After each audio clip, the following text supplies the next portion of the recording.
अस्सलाम वालेकुम, खुशामदीद मेरे चैनल नए शेरवा।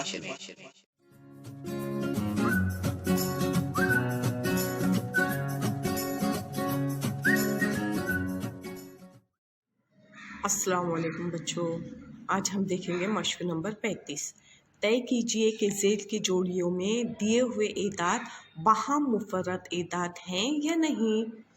अब देखो, बाहम मुफर्रद एदाद किसे कहते हैं? जिन दो आदद के आद जब हम निकालेंगे तो वो आद में से सिर्फ एक ही मुश्तरिक होगा, एक ही मुश्तरिक आद होगा, उसे कहते हैं बाहम मुफर्रद एदाद की जोड़ी। समझे? अब देखो, हम देखते हैं। नंबर 1 है 22 और 24।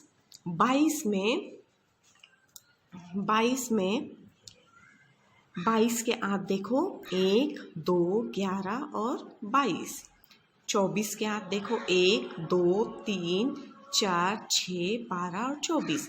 इसमें एक भी मुश्तरिक है, दो भी मुश्तरिक है, इसलिए ये बाहम मुफर्रद एदाद की जोड़ी नहीं है। अब देखो, उसके बाद दूसरा 14 और 21। 14 के आद देखो 1, 2, 7 और 14। 21 के देखो 1, 3, 7 और 14। देखो, इसमें 1 और 7 दो क्या है? मुश्तरिक आद है, इसलिए ये बाहम मुफर्रद एदाद नहीं है। अब देखो नंबर 3 10 और 33। 10 के आद 1, 2, 5, 10। 33 के आद 1, 3, 11 और 33। इसमें सिर्फ एक ही है जो दोनों में मुश्तरिक है, इसलिए ये बाहम मुफर्रद एदाद है। अब उसके बाद देखो 11 और 30। 11 खुद मुफर्रद आदद है, इसके सिर्फ दो ही आद होते हैं, एक 1 और खुद 11। अब 30 के देखो आद 1, 2, 3, 5, 6, 10, 15 और खुद 30। इसमें दोनों का एक जो है वो मुश्तरिक आद है, इसलिए ये भी क्या है? बाहम मुफर्रद एदाद है।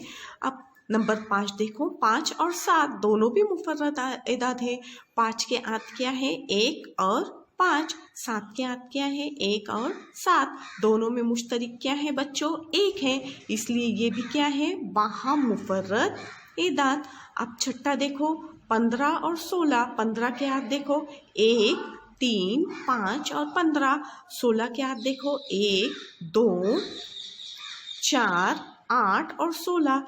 दोनों में एक मुश्तरिक है सिर्फ, इसलिए ये भी बाहम मुफर्रद एदाद है। 50 और 52। 50 के हाथ देखो 1, 2, 5, 10, 25, 50। और 52 के देखो 1, 2, 4, 13, 26, 52। अब 1, 2 ये दोनों भी क्या है? मुश्तरिक है, इसलिए ये भी बाहम मुफर्रद एदाद नहीं है, क्योंकि इनके दो आद मुश्तरिक है। अब 17 और 18 देखो। 17 खुद मुफर्रद आदद है, 1 और 17 उसके आद है। 18 के आद क्या है? 1, 2, 3, 6, 9, 18। अब इसमें सिर्फ एक ही है मुश्तरिक आद, इसलिए ये है बाहम मुफर्रद एदाद। समझ गए बच्चों? आज के लिए इतना ही। अल्लाह।